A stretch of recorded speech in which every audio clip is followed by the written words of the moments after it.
আজকে আমি সবচেয়ে কষ্ট লাগে যখন আমরা একটা নতুন এই 5ই আগস্টের পরে একটা নতুন সরকার হলো, একটা অন্তর্বর্তী গভর্নমেন্ট হলো, যাকে আমরা সম্পূর্ণভাবে সাপোর্ট দিয়েছি। এই কারণে এই ডক্টর ইউনূসের মতো লোক, যিনি বিশ্ববিখ্যাত, যার সম্মান সারা বিশ্ব জুড়ে, তিনি এটার প্রধান হয়ে তিনি কাজ করছেন। কিন্তু সেই উপদেষ্টা পরিষদ থেকে যখন আমিত্বর কথা ভেসে আসে, আমি আমি আমি আমি এটা করব, আমরা এটা করেছি, আমি এটা করব, আমি এটা করব, এই ধরনের কথা, এটা কোন সুরটা বাজে?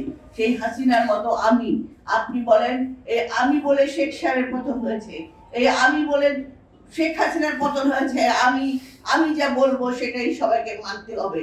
এখনো আবার সেই আমির শব্দটা শুনতে পাচ্ছি। এটা কিন্তু ভয়ঙ্কর রকম একটা ষড়যন্ত্র, একটা আশঙ্কাজনক।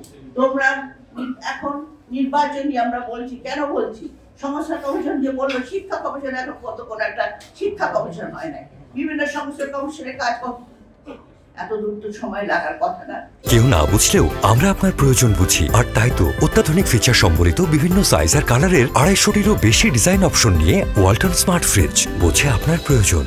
আপনারা সংস্কার করতে করেন, আমরা বলেছি এখনই যৌক্তিক সময় দেওয়া হবে, আপনারা করেন, কিন্তু তার আগে আমাদের বিএনপি, আমাদের শহীদ প্রেসিডেন্ট জিয়াউর রহমান সবচেয়ে বেশি বড় রাষ্ট্র সংস্কারক।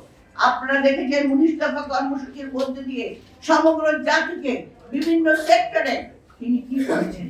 তিনি তাদেরকে আত্মনির্ভরশীল করে দিয়ে বাংলাদেশকে সোনার ফসলের শিল্প, ফসল থেকে শুরু করে এমন কোন সেক্টর নাই, নারী থেকে শুরু করে যুবক, কৃষক, তিনি উৎপাদনমুখী রাজনীতি তিনি করেছিলেন। উৎপাদনমুখী রাজনীতি দিয়েছেন এই কারণে এদেশের মানুষ এদেশের মাটি থেকে সম্পদ আহরণ করে এদেশে তারা নিজের পায়ে দাঁড়িয়ে বিশ্বের বুকে মাথা উঁচু করে দাঁড়ানো, এবং সেটাই হয়েছিল। আর শেখ হাসিনাদের আসার পর তারা কি করলো? তারা যেন এদেশের সম্পদ লুটে পুটে নিয়ে বাংলাদেশের সার্বভৌমত্ব শুধুমাত্র ক্ষমতায় থাকার জন্য আরেকটি দেশের কাছে বিক্রি করে দিয়ে তিনি ক্ষমতায় থাকার জন্য সম্পদ পেটে সম্পূর্ণ সম্পদ বিদেশে পাচার করা হলো। এই হলো অবস্থা, এই হলো পার্থক্য। এই পার্থক্যের কারণে বিএনপি কিন্তু কোনোদিন মরবে না। বিএনপি একজন যাবে, আরেকজন নেতৃত্ব বেরিয়ে আসবে, এক যাবে আরেকজন আসবে। কাজেই আমরা বলছি, তুমি গভর্নমেন্ট ছাত্রদেরকে আমরা অভিনন্দন জানাচ্ছি, তোমাদেরকে হাজারো সালাম।